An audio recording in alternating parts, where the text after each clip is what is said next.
described above. Mr. Ofori-Atta was directed to attend in person the OSP on Monday, 10 February 2025 at 10 GMT for interview. By communication dated 31 January 2025, Mr. Ofori-Atta instructed his lawyers to inform the OSP that he was out of the jurisdiction indefinitely on medical grounds, and that the firm will notify the OSP of his arrival in the country in aid of rescheduling his personal attendance at the OSP. Further, the firm offered its willingness to provide the OSP with any information the OSP may require to aid in the investigation until his arrival in the country. Then on 5 February 2025, the OSP responded to Mr. Ofori-Atta, copied to his lawyers, that the OSP did not need or require notification from his lawyers of his arrival in the jurisdiction. So that was from the office of the special prosecutor. And this looks like Ghana Nankasano, our downfall of the economy depends on, is standing on this man right now. This man who we are searching for or in search of right now. This man that is on a run at the moment. Our downfall of our economy and our currency is standing on this man. And this looks like as a backup plan for the special prosecutor to carry on, because even the media wasn't aware of this. It became very clear to us the way the OSP was linked to it, the OSP was attached to it in a very negative sense, when the media did not even know that we were after Mr. Ken Ofori-Atta. Did one of you here know that we were after Mr. Ken Ofori-Atta? You didn't know. How did it then turn out yesterday? The newspaper public. Calm down. You didn't know. The newspaper public. Wait, hold on. Hold on. I'm saying you didn't know. Calm down. I said, let's have a conversation. If you talk over me, I won't answer you again. Listen, I'm saying you didn't know. What you knew was our half-yearly report, which we put in the Daily Graphic and on our website, that we were investigating Mr. Ofori-Atta for National Cathedral Project. That is all that you know. What you don't know is all that I've enumerated. And what you don't know is the exchange of correspondence between the lawyers of Mr. Ofori-Atta and us. And what you don't know is the purported medical letter that was transmitted to us by Mr. Ofori-Atta's lawyers. And what you don't know is our insistence and warning Mr. Ofori-Atta that if you don't show up on a certain day, we will come after you.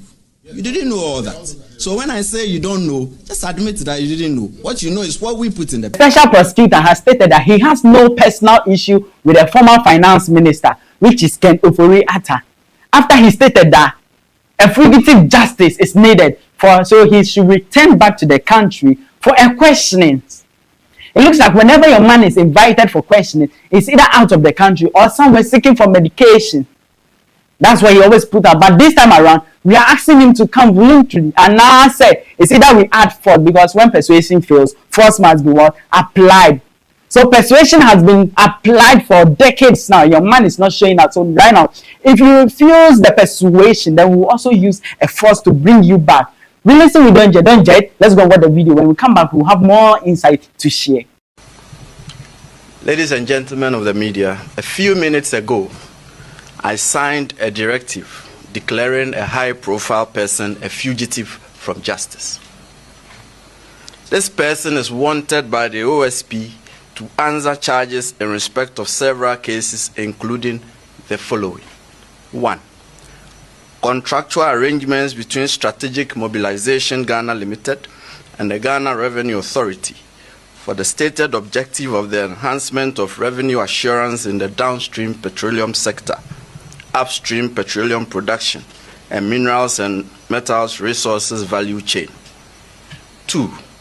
Termination of a distribution, loss reduction, and associated network improvement project contract between the Electricity Company of Ghana Limited and Beijing Zhaochen Technology BXC.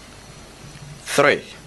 Procurement of contractors and materials and activities and payments in respect of the National Cathedral Project. 4. activities and payments in respect of a contract awarded by the Ministry of Health, initially commenced by the Ministry for Special Development Initiatives to Service Ghana Auto Group Limited for purchases and after-sales service and maintenance of 307 Mercedes-Benz Sprinter 305 CDI ambulances for the National Ambulance Service. And 5, payments out of and utilization of the tax refund account of Ghana Revenue Authority. Ladies and gentlemen of the media, the fugitive's name is Kenneth Ofori-Atta. Yeah, so that was the Office of Special Prosecutor stating that your man, they search him very, very seriously. And don't forget, even just recently, we heard that Ken Ofori-Atta's house was invaded by some armed militiamen, which all came out that even that scenario, that event that went on was staged by the very own Ken Ofori-Atta. The purported raid on Mr. Ofori-Atta's residence was staged, or at best, an imposter action in an attempt to court disfavor for the OSP and to derail the investigation. You know us very well. The OSP is never deterred by such occurrences, and the investigations will continue as by law prescribed. These occurrences and the OSP's intelligence, which will not be revealed at this time for fear of compromising the investigation, are very instructive as not to put premium on Mr. Ofori-Atta's alleged imminent peril should he travel back to the jurisdiction.